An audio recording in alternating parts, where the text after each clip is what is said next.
Hello बच्चों, good morning. आज मैं आपको कक्षा 7वीं से पाठ नंबर 15 नीलकंठ यानी एक मोर का नाम है और लेखिका है महादेवी वर्मा। तो उस पाठ का सार समझा रही हूँ। इससे पहले के वीडियो में मैंने पाठ का सार शुरू कर दिया है, आपने वीडियो देखी होगी, आपको पता चल गया होगा।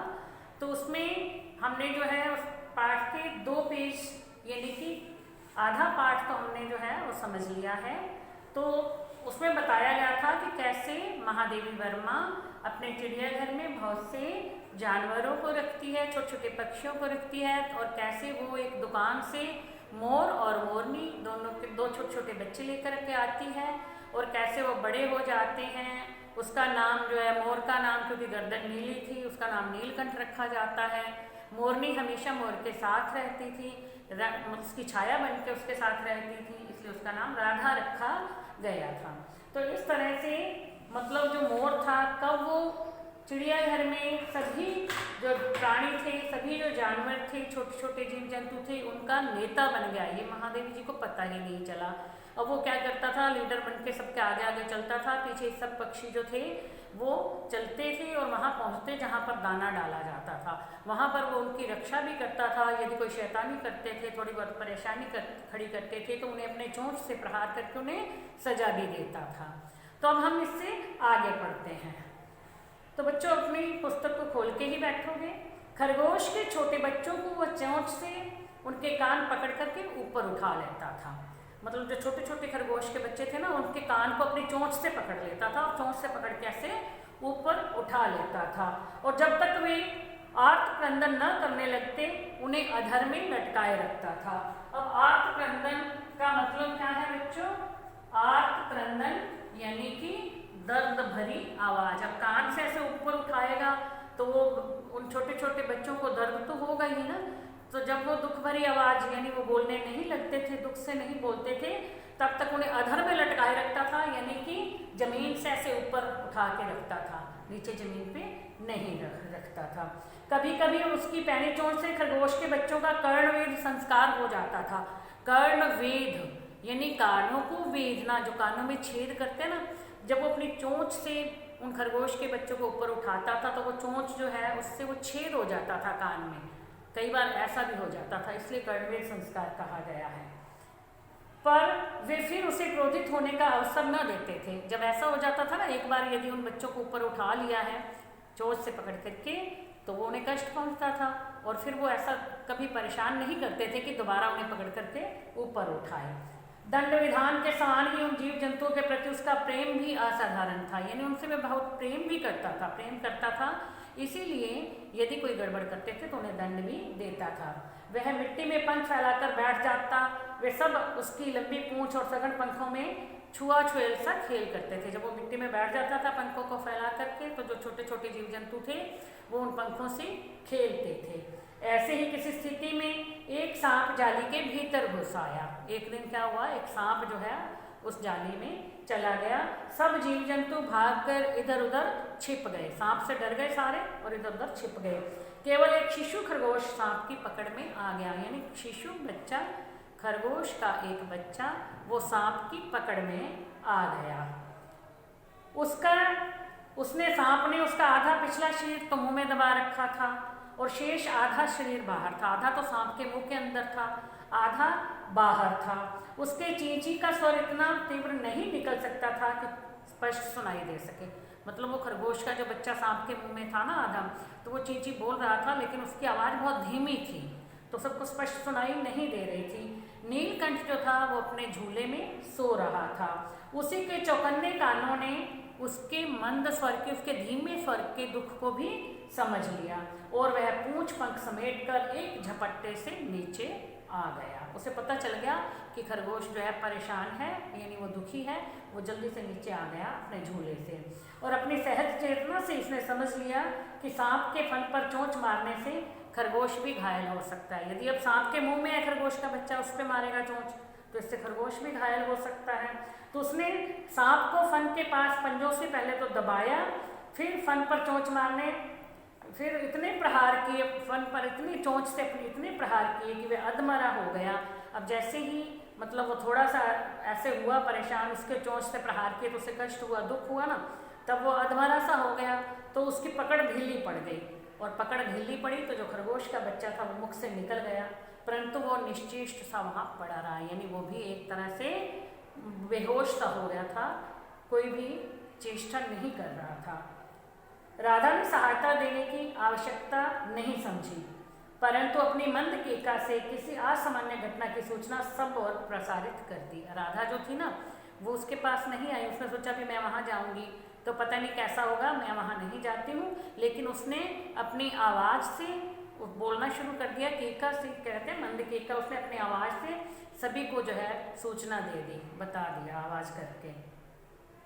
माली पहुँचा, मतलब उस आवाज़ को सुनकर के माली पहुँचा, फिर हम सब पहुँचे। नीलकंठ जब सांप के 2 खंड कर चुका तब उस शिशु खरगोश के पास गया। पहले तो उसने सांप के 2 टुकड़े कर दिए, यानी सांप को मार दिया, फिर वो खरगोश के बच्चे के पास गया और रात भर उसे अपने पंखों के नीचे रख करके उष्णता देता रहा, यानी गर्मी पहुँचाता रहा। पंखों के नीचे फिर गर्मी मिलेगी ना, उसको अपने पंखों के नीचे रखा।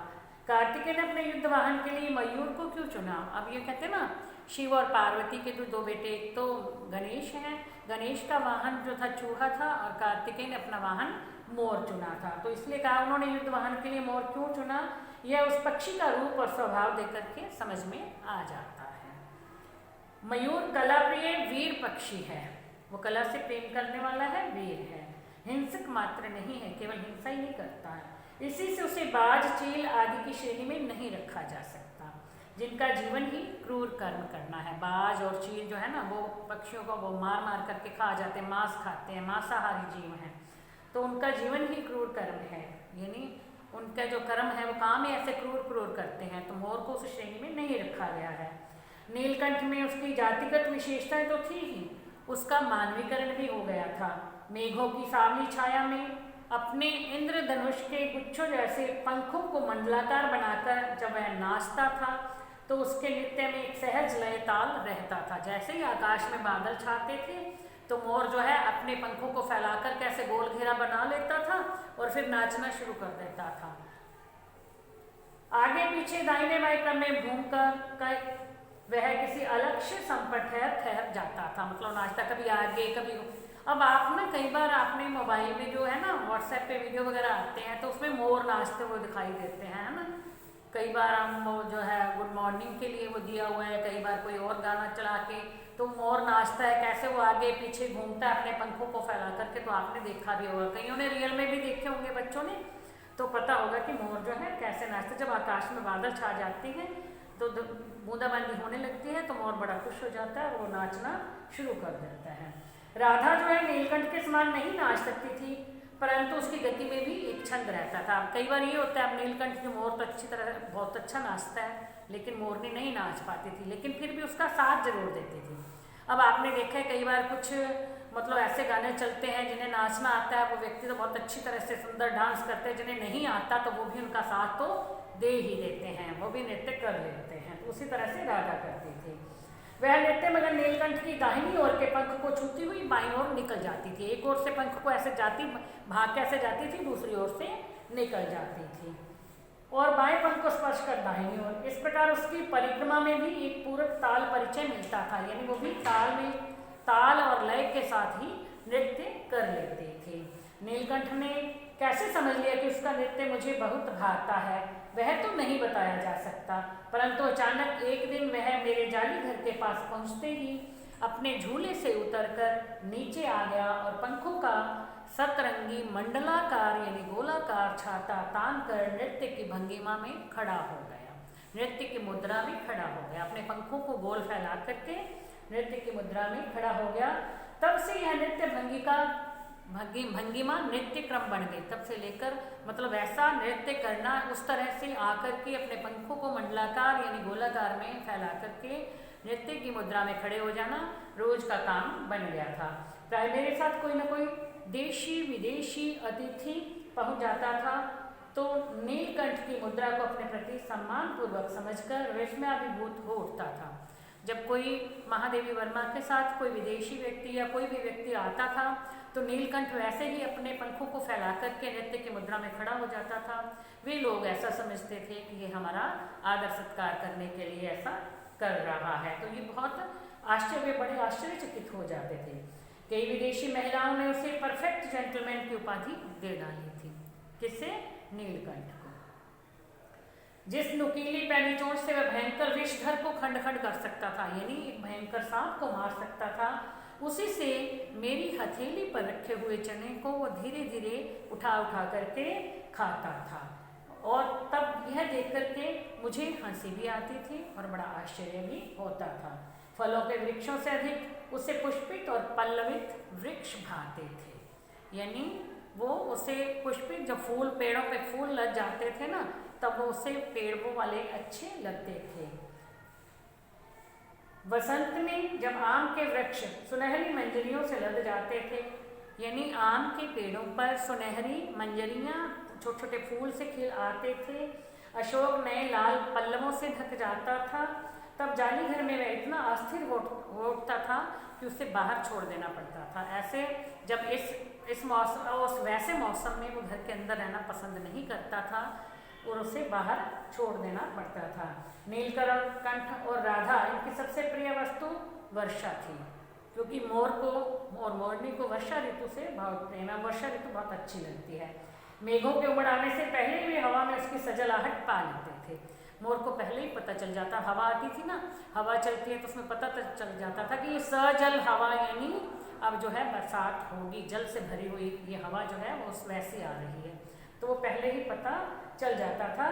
और तब उनकी मंद केका गूंज अनुगूंज तीव्र और तीव्रतर होती हुई मानो बूंदों के उतरने के लिए सोपान पंक्ति बनाने लगती थी।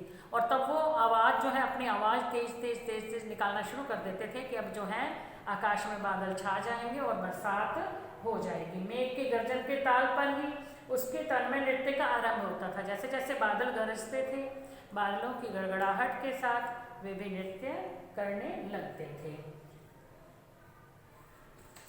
वर्षा के थम जाने पर वह दाहिने पंजे पर दाहिना पंख और बाएं पंजे पर बायां पंख फैला करके सुखा लेता था। अपने पंखों को फैलाता और सुखाता था।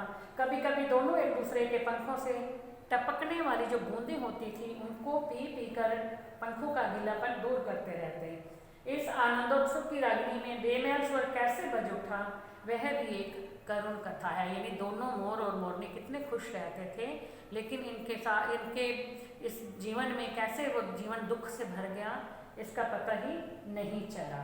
एक दिन मुझे किसी कार्य से नखास कोने से निकलना पड़ा और बड़े मियाँ ने पहले के समान कार को रोक लिया। इस बार पिंजरे की ओर नहीं देखूंगी, यह संकल्प करके मैंने बड़े मियाँ की विरल दाढ़ी और सफ़ेद डोरे से कान में बंधी ऐनक को अपने ध्यान का केंद्र बनाया। सोचा उन्होंने कि बुलाया तो है इन्होंने, लेकिन मैं जो है आज कोई भी पक्षी नहीं खरीदूंगी। फिर बड़े मियाँ के पैरों के पास जो मोरनी पड़ी थी उसे अनदेखा भी मैं नहीं कर सकती थी, वो भी उन्होंने अनदेखा नहीं कर सकी। मोरनी राधा के जैसी ही थी। उसके मुंह से बने दोनों पंजों की उंगलियां टूटकर इस प्रकार से इकट्ठी हो गई थी कि वह खड़ी भी नहीं हो सकती थी। उसे मुंह से, यानी वो डोरी से पंजे उसके बांध रखे थे क्योंकि वो पंजे टूट गए थे। तो ये देख करके महादेवी वर्मा जो हैं वो बहुत दुखी हो गई और अब कैसे वो उसे भी खरीद लेंगी। तो बच्चों आज हम इतना ही पढ़ते हैं। अब आगे का जो लेसन है वो मैं आपको नेक्स्ट वीडियो में समझाऊंगी। तो आप जो है ध्यान से ये सारी वीडियो सुनना, तो आपको लेसन जो है अच्छी तरह से समझ में आ जाएगा। फिर उसमें से चाहे कोई भी प्रश्न पूछा जाए, आप उस प्रश्न का उत्तर बड़ी आसानी से दे पाओगे। Thank you.